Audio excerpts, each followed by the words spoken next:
La Bible est remplie de leaders. C'est fun d'avoir Une équipe. à chaque jalon. Le but d'enseigner la Bible, c'est d'être intentionnel avec ces enfants-là. Il faut du travail, mais ça vaut la peine.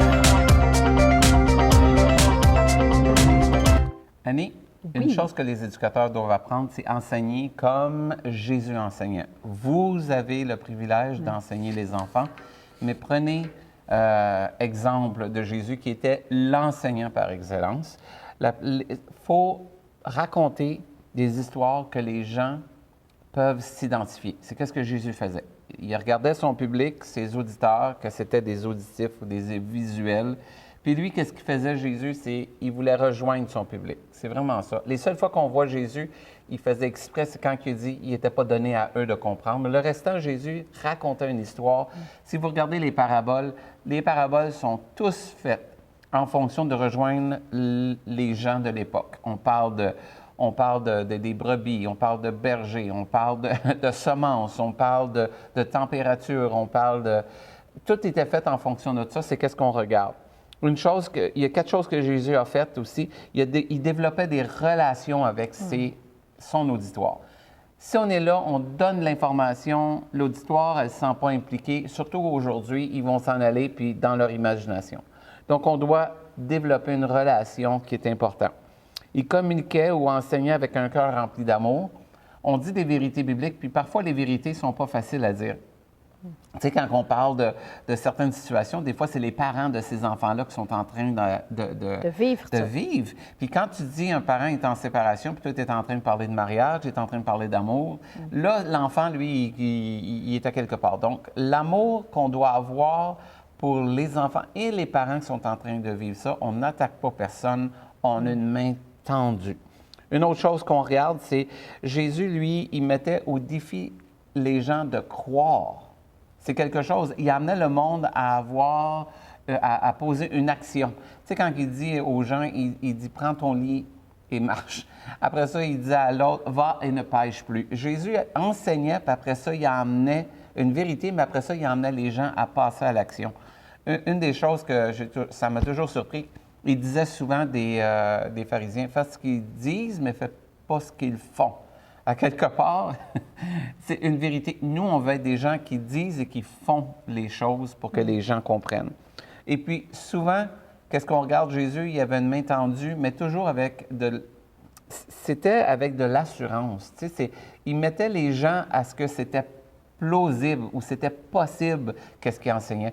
C'était possible d'avoir une relation avec Dieu, chose que les religieux disaient que c'était pas possible, à moins si tu étais rabbin, à moins si tu étais... Mais Jésus il amenait une nouvelle manière. Nous, devant les enfants, devant les gens qui sont autour, on doit tendre la main, rendre la vie chrétienne accessible et non les mettre à un niveau où il faut qu'il soit parfait. Un enfant doit être parfait, la famille doit être parfaite, le couple doit être parfait. Mais moi, je peux vous garantir, on en voit beaucoup de personnes qui c'est trop pour eux. Mais Jésus n'a jamais demandé ça. Ça dit que Jésus est là pour nous aider. Alors, tantôt on réussit, tantôt on ne réussit pas, mais demandons pardon puis recontinuons. C'est ça que Jésus faisait dans son enseignement. C'était pas condamnatoire. Par contre, il amenait une conviction. Ça, c'est pas pareil. Le Saint-Esprit amène. Puis, une chose que j'ai découvert, c'est des vérités, mais à petite bouchée. Tu sais, pourquoi donner la doctrine de l'Évangile en 1 heure, pensant que c'est le seul temps que l'enfant va recevoir quelque chose? C'est pas la seule fois qu'il va l'entendre, mais c'est la seule fois. C'est même pas gagnant comme façon de fonctionner là, pour les enfants. Non. Et puis, quand on le donne à petite bouchée, on donne des vérités, mais des vérités simples. C'est ça. Puis, je vais te donner des phrases, tu m'aides à finir, OK? Vous êtes la lumière. Du monde. Tu vois? Tout le monde peut comprendre, amener une chandelle, amener quelque chose, montrer que... Puis, fermer les lumières, montrer que c'est ça que Jésus voulait montrer, que par leurs actions, on était la lumière que les gens étaient pour voir. Une autre phrase. Nul ne peut servir... 2 maîtres. Et c'est encore là une vérité. Vous emmenez 2 patrons, vous emmenez 2 de quelque chose, puis vous dites, bien, vous avez à en choisir un. Bien, c'est ça. Tu ne peux pas servir Dieu et Mammon. Et c'est une vérité qu'on apporte, mais je ne m'attaque pas à tout enseigner, toutes sortes de doctrines, mais je garde ça simple. On reconnaît l'arbre à son Fruits. Yes! C'est là qu'on regarde que, encore une fois, Jésus disait, on regarde le fruit, on regarde ses fruits, puis on dit, ça c'est un pommier. Ben, amenez des fruits, puis dites, ben, montez des photos des arbres, puis essayez d'associer le fruit à l'arbre. Puis en même temps, on amène une vérité pour que l'enfant puisse voir, comme Jésus faisait, une réalité que si ton fruit n'est pas bon, ben c'est parce qu'à quelque part, ton arbre doit être branché à quelque chose.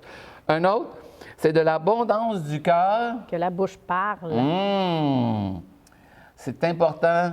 Il y a même une collation créative qu'on fait, c'est des dents avec une bouche, avec des pommes et des petits guimauves.